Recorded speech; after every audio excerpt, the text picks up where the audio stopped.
Pour faire venir les fidèles à l'église Sainte-Martha de Berlin, ce ne sont pas les cloches qui résonnent, mais l'appel à la prière de l'imam. La mosquée du quartier est trop petite pour respecter les règles sanitaires. Au moins 1,50 m entre chaque personne dans les lieux de culte. L'Église a vu que les musulmans souffraient et nous a demandé « Est-ce que vous avez besoin d'un endroit pour prier ?» Ils ont proposé leur église pour qu'on puisse faire la prière du vendredi.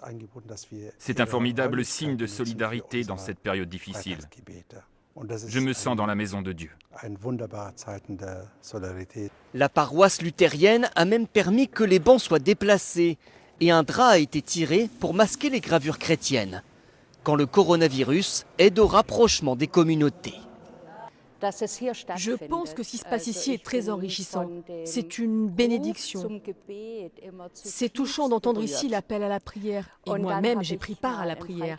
J'ai fait aussi un discours en allemand. Selon l'imam, seule une infime minorité de fidèles musulmans ont refusé de venir prier ici. La plupart sont même très enthousiastes. D'abord, quand on rentre dans l'église, c'est un sentiment étrange, parce qu'on voit l'orgue, les gravures, c'est très différent d'une mosquée. Mais très vite, on oublie tous les détails.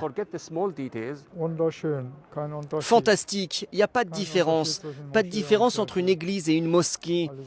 Ça fait la même impression. Dans ce quartier populaire de Berlin, l'église et la mosquée envisagent déjà l'idée d'un partenariat sur le long terme, bien au-delà du coronavirus.